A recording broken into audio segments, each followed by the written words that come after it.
Good day, everybody. My name is Mark Joseph Sutare. At ako naman si Jobert Natal Montaño.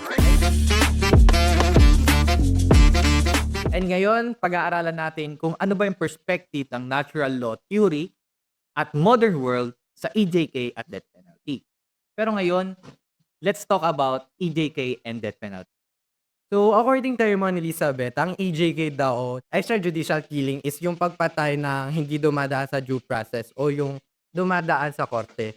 Na kung saan wala silang basehan o pruweba sa pagpatay. Ang pinakamaganda nating halimbawa dito is yung war on drugs ni dating Pangulong Rodrigo Roa Duterte. Wherein nasasama yung mga inosenteng tao, lalong-lalo na yung mga bata na dapat magte-take lang dapat na exam. Okay, ano? So, nabalitaan ko nga yun, Jobert. And ngayon naman, let's talk about death penalties. Ano ba yung death penalties? Ang death penalties naman, according sa lawcornells.edu, kino-considered siya as state sanction. So, ibig sabihin, pinoroseso to ng korte, pinoroseso to ng government na napagdesisyonan nila na ang isang tao ay papatayin dahil sa kanyang crime or sa kanyang ginawa. At syempre, hindi lang basta to crime. Ito ay capital offense.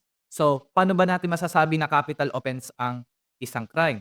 Ang capital offense kasi is grabe, grabe na yung degree na ginawang crime ng isang tao. Katulad ng multiple rape at saka drug-related. At alam mo ba, Jobert, na illegal to sa Pilipinas. Pero may 7 na tao na nakaranas ng death penalty dito sa Pilipinas from 1993 to 2006. At convicted sila sa rape at saka drug-related. At pinatay sila sa pamamagitan ng lethal injection para tumigil yung pagtibok ng kanilang mga puso. So, yung lethal injection, in short, is yung kapag tinurukan ka is ipo-force yung puso mo na hindi tumibok. Yes, tama ba? Tama, Jobert. And ngayon, na-define na natin kung ano yung EJK at death penalties. Meron tayong mga katanungan ngayon, Jobert. Una ay, when EJK and death penalty is necessary at why EJK and death penalty is ethically significant in the modern world. So, dalawang perspective na pag-uusapan natin dito, Jobert, natural law theory at modern world theory. Yes. At ngayon, tawagin natin si Luis para itackle kung ano ang perspective ng modern world sa EJK at na natural law theory. So, ako nga pala si Luis Alfredo T. Sardea. Ngayon ang unang ating pag-uusapan ay human rights perspectives. So, pagdating naman po sa extrajudicial killing, wala na po ditong trial, wala nang defense. On the spot na po pinapatay. So, nababiolate na po agad nito yung buhay ng isang tao. At saka yung sa korte, yung mga trials po doon. So, dito po, wala na pong proseso. On the spot na po agad pinapatay. So, nawawalan po tayo dito ng right to live. So, pinapatay na po talaga dito ng wala pa pong lawful justification. Dako naman po tayo sa death penalty. So, ito naman po, nagkakaroon po dito ng legal na proseso na dumadaan po sa korte, tapos tsaka po hinahatulan ng korte kung dapat po ba ipapatay o ipakulong na. So, ang dating naman po dito, ayan, ang pinag-uusapan po lagi dito ay pagka napapatay na po ay wala na pong atrasan. Patay at kung patay.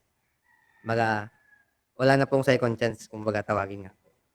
So, nagkakaroon po dito ng justice para po sa mga victims. Pero opposite naman po para sa mga kapamilya po no, nagiging criminal. So, nagkakaroon naman po dito ng nababiolate din po yung right to live and freedom from cruel at ila nga po inhuman pa rin po ang pagpatay. Kahit po sabihin natin death penalty na pinayagan po ng korte. So, ngayon po, i-conclude ko po ang EJK at saka ang death penalty. Ang EJK naman po ay, in short po, ito ay on the spot na po pinapatay, wala na pong trial sa korte.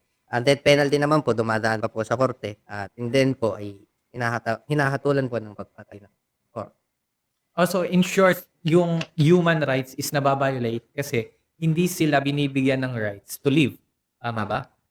Magandang point ang pinakita sa atin ni Luis ngayon. Ngayon naman, dapo na tayo sa another point which is social justice. So, I'm James Nathaniel Grimaldo. So, ang social justice perspective naman ng EJK at death penalty ay parehas controversial. Dahil may kinalaman ito sa human rights at due process.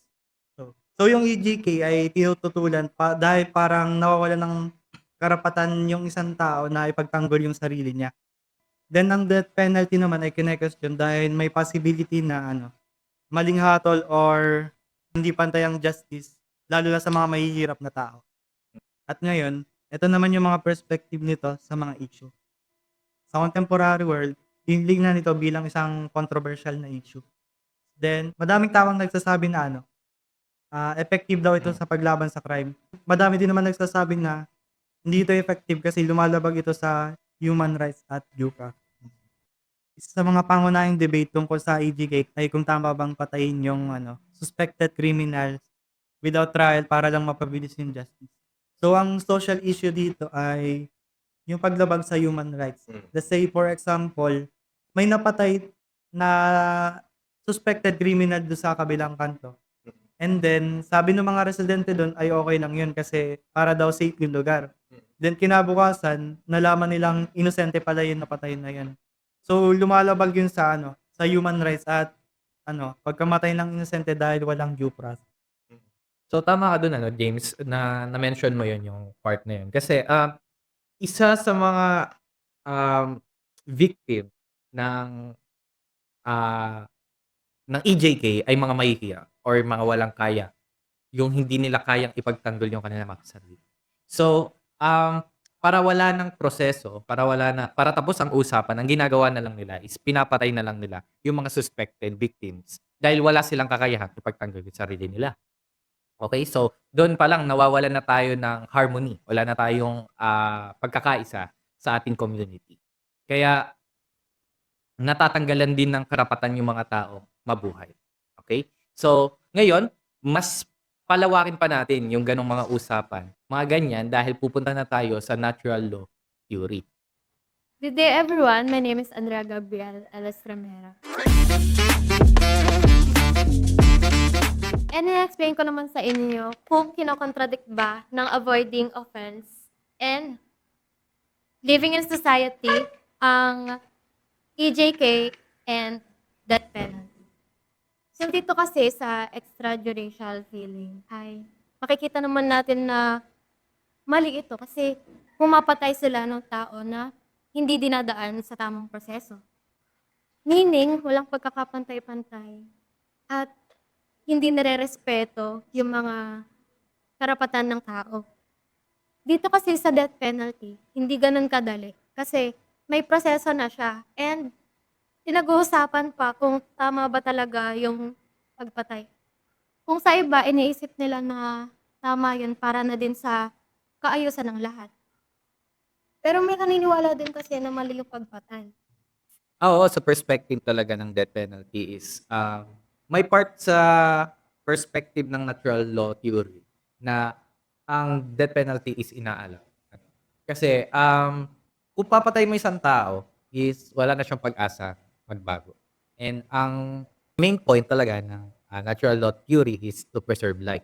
Paano kung yung tao na yun ay may pamilya? Paano yung tao na yun ay nakapagbago pa at nakarealize na mali yung ginagawa?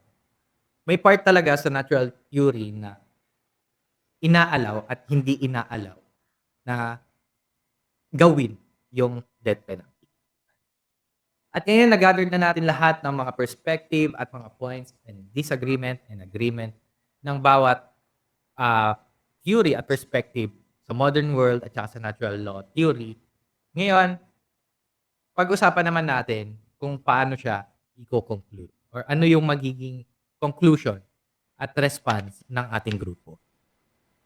Dito malalaman natin kung against or nagsusupport ba to sa EJK at sa death penalty. Una is yung sa modern world.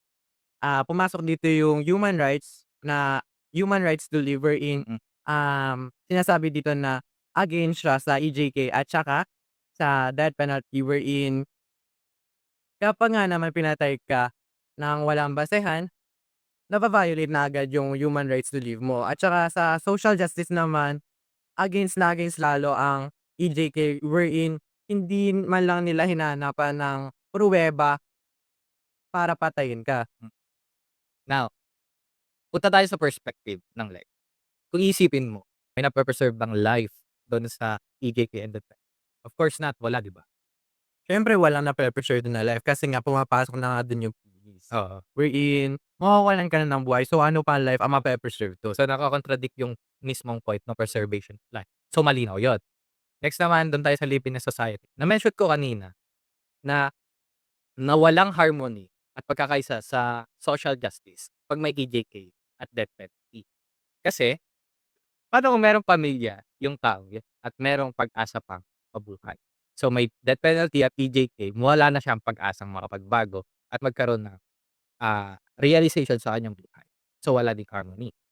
Next naman, avoiding offense. And siyempre mahirap din 'to i-describe but, nawawalan ng karapatan na mabuhay at magkaroon ng choice sa buhay, okay?